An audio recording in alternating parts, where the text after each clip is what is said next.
मुनीम जी, छोटू अभी तक धान लेकर क्यों नहीं आया?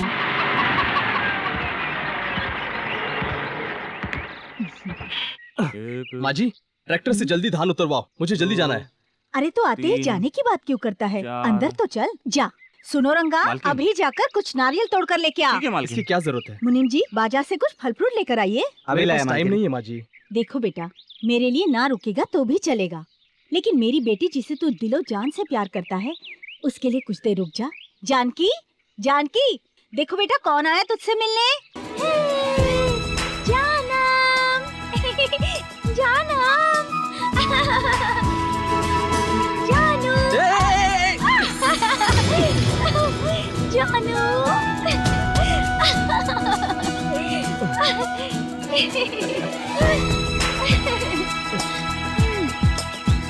जानो, तुम इतने दिनों से क्यों नहीं आए? मैंने ठीक से खाना भी नहीं खाया। तुमने खाना नहीं खाया? मुझे तो कुछ और ही दिख रहा है। क्या है वो? वही जो तुम बचपन में मुझे दिखाया करती थी। बचपन में क्या दिखाती थी? तुम्हारा काला तिल। बेशर्म कहेंगे। ए जानकी, मैंने कुछ नहीं देखा। तो खाओ अपनी कसम। बचपन में जो देखा था उस तिल की कसम। इसका मतलब तुमने देखा ना? ऐसे तो मैंने कई बार देखा है। शादी के बाद ही तुम्हें दिखाऊंगी। शादी के बाद तो मैं भी तुम्हें दिखाऊंगा। तो ये बात है। हर साल की तरह इस साल भी कार्तिक पूर्णिमा के दिन हमारे शिवराम सिंह जी पूरी श्रद्धा के साथ दुर्गा माँ की वो पूजा करेंगे। आप सभी गांव वालों को वहाँ पर एकत्रित होना है।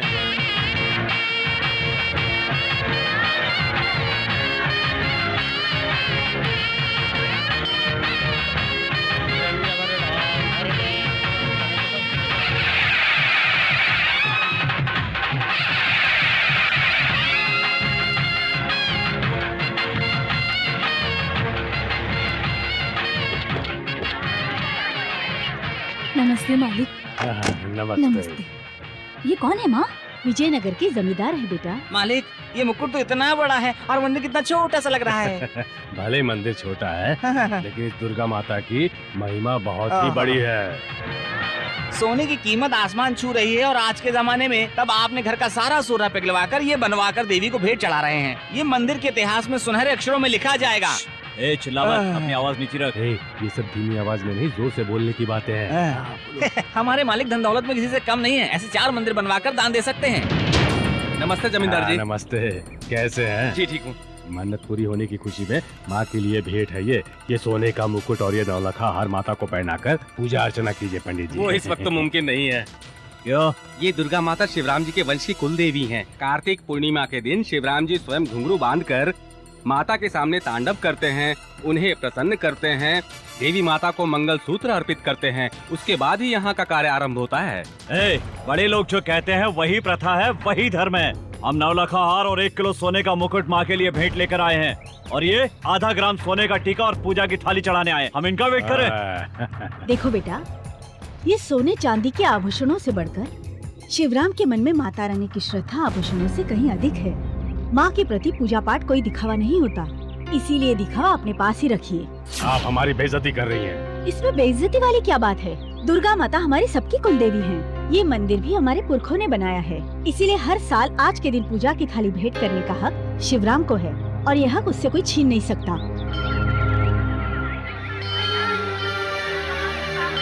माता रानी के लिए सब बराबर हैं। भेंट चढ़ाने के लिए पूजा अर्चना की जरूरत नहीं है। मन्नत तुम्हारे लिए थी, तुम जा करके चढ़ा दो। रुक जाइए। देखिए, आप ऐसा नहीं कर सकते हैं। देखिए, पहले शिवराम जी ही पूजा आरंभ करेंगे। आप रुक जाइए, गलत कर रहे हैं आप। राम सिंह, रुक जाइए। वहाँ कुछ झगड़ा हो रहा है, क्या हो रहा है देखना भैया। नीचे आ जाइए।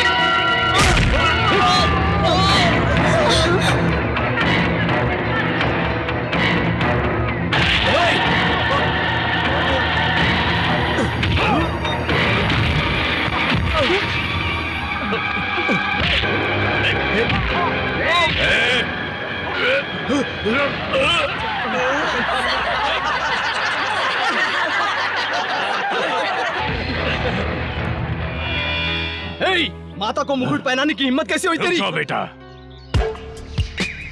गलती हो गई, आप लोग ही पूजा कीजिए। चल जा। चलो। जानम सुपर्ब। क्या डैडी, मुझे रोक क्यों लिया? शिवराम सिंह इस गांव के लिए भगवान है, उससे लड़ना इतना आसान नहीं है। चलो बैठो।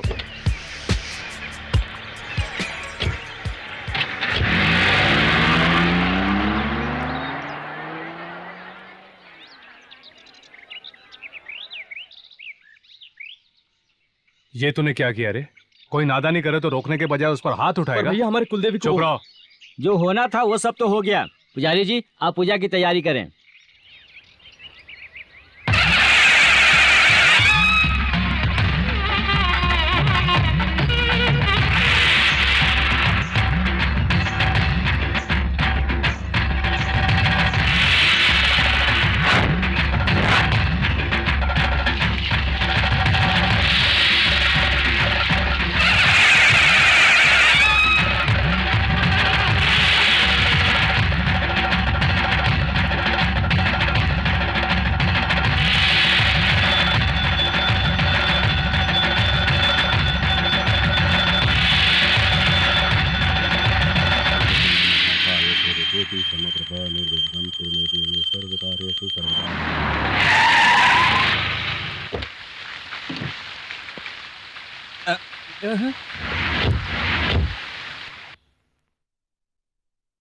मालिक, मालिक, मालिक। क्या है बोलो। पड़ोस के गांव के शिवराम सिंह जी आपसे मिलने आए हैं। शिवराम सिंह जी आए हैं? हाँ। ये बात इतनी देर से क्यों बता रहा है? आप ही ने तो कहा था आवाज नीचे करके बात अरे करो। ऐसी बातें जोर से बताया कर, हाँ। पागल कहीं का नहीं सुधरेगा। नमस्ते शिवराम सिंह जी, आइए। नमस्ते नमस्ते। आइए आइए शिवराम जी, मन्नत पूरी करने के लिए मैं अपने बेटे को वहाँ ले गया था। आपके भाई ने उसे बहुत मारा, गलती उसी की थी। गलती मेरे भाई उसकी की कोई गलती नहीं। आइए बैठिए, जाओ कुछ नाश्ता पानी का इंतजाम करो। ए, नाश्ता पानी लेकर आओ। ए, अकल के अंधे, आप खड़े क्यों? बैठिए ना। मैं आपसे माफी मांगने आया हूँ। अरे आप तो ऐसी बातें मत कीजिए। मेरे छोटे भाई ने बिना सोचे समझे जोश में आकर गलती की। वो थोड़ा गर्म दिमाग का अब है। इस उम्र में ऐसी बातें हो जाती हैं। किसका दिमाग गर्म नहीं होता है? मुझे नहीं लगता कि गलती उसकी है, आखिर जवान खून है। और फिर वो बात तो मैं वही भूल गया था। यह आपका बड़प्पन है, पर माफी मांगना मेरा कर्तव्य है। जो अनुशासन कहीं नहीं दिखता है वो तुम्हारे परिवार में है, इसीलिए तुम्हारे खानदान पर मुझे बहुत गर्व है। मेरा एक ही लड़का है, दौलत की कमी नहीं, पर क्या फायदा। अगर मुझे ऊपर वाले ने कोई बेटी दी होती तो तुम्हारे भाइयों में से किसी एक के साथ शादी करवाकर मैं धन्य हो जाता। आपका ये सपना पूरा हो सकता है। मेरी एक छोटी बहन है, अगर आप हाँ कर दे तो आपके बेटे के साथ। देख लिया शिवराम जी, भगवान ने बिन मांगे मुराद पूरी कर दी। ए, खीर लाने में इतनी देर क्यों लगा दी? खीर ए, आवाज नहीं आए इसलिए मैं धीरे से निकाल कर लाया ठीक है, हूँ। जाओ।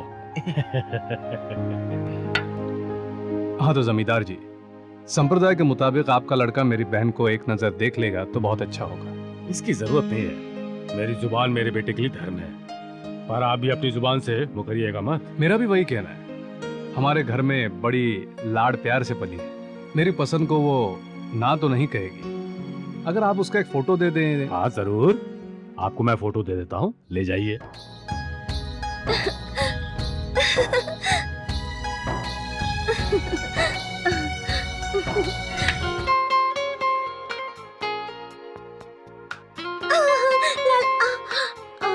क्यों बेटी, फोटो पसंद आया? फोटो अच्छा लगने से क्या होगा, फोटो वाला अच्छा लगे तो बात बने। अच्छा, लड़का कैसा लगा बेटी, तुम्हें पसंद आया? भाइयों को अगर पसंद है तो मुझे भी पसंद है। तुम्हें पसंद आया कि नहीं ये बताओ। बताऊं क्या? हाँ। देखने में तो राजकुमार जैसा लगता है। बाप रे बाप, जैसा हम सोचते हैं वैसी अब नहीं रही, सियानी हो गई है। अरे अरे, थोड़ा धीरे बोलो मामा जी, भैया सुन लेंगे। ये सब बातें इतने जोर से चिल्लाकर नहीं कहते, और ये बात किसी को मत ठीक है बोलना। ठीक है।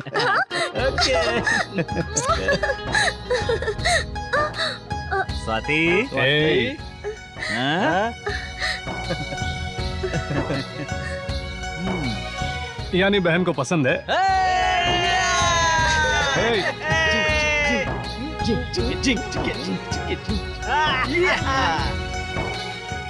जीजा जी, उस दिन मंदिर में आप पर हाथ उठाकर मैंने बहुत बड़ी गलती की, मुझे माफ कर दीजिए। वो बात तो मैं उसी वक्त भूल गया था।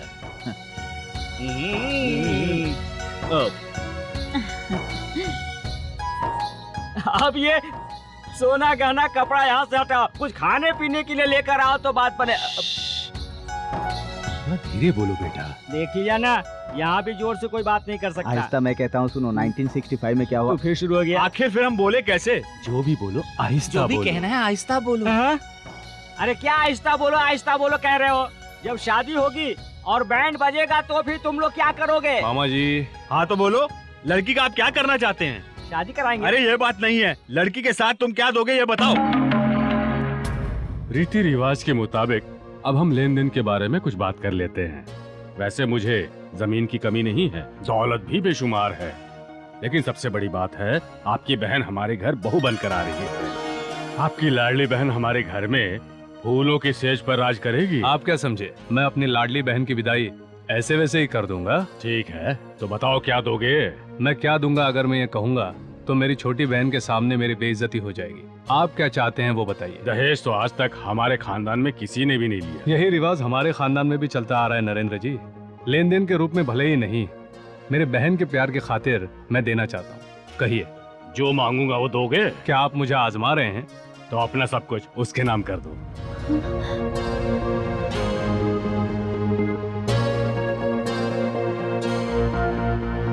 क्या हुआ, सब खामोश क्यों हो गए? आपने पूछा इसलिए मैंने कह दिया। लगता है आपको अपनी बहन से ज्यादा अपनी दौलत से प्यार है। देना है तो दो, नहीं तो छोड़ दो। दिखने में तो बिल्कुल राजकुमार जैसा लगता है।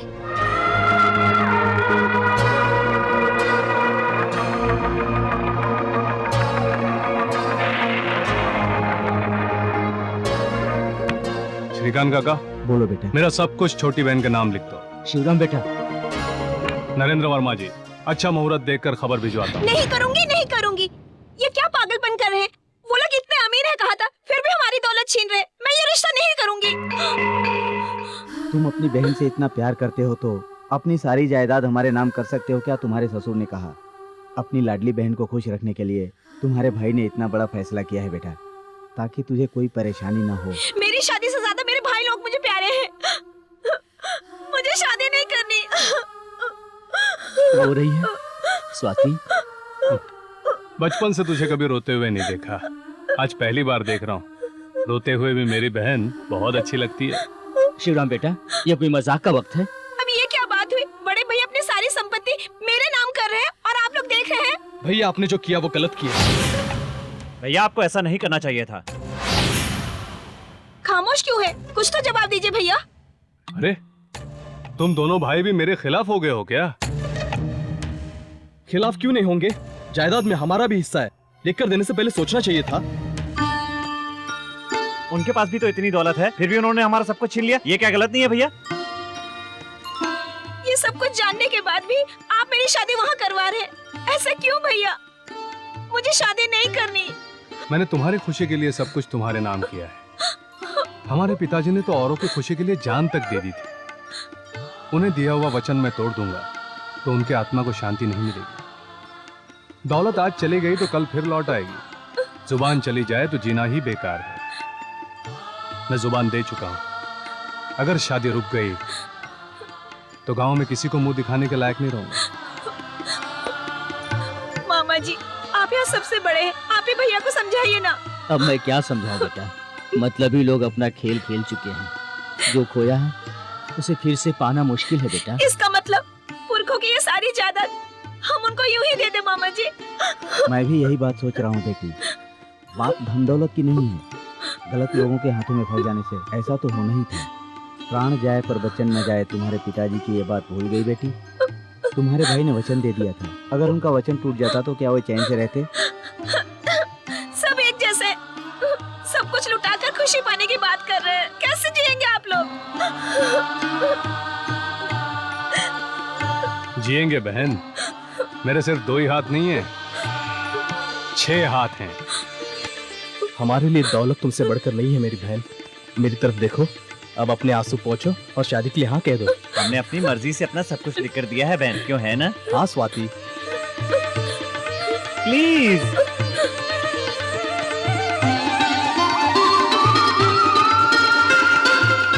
अपना सब कुछ लुटा कर भी ये परिवार कितना खुश नजर आ रहा है।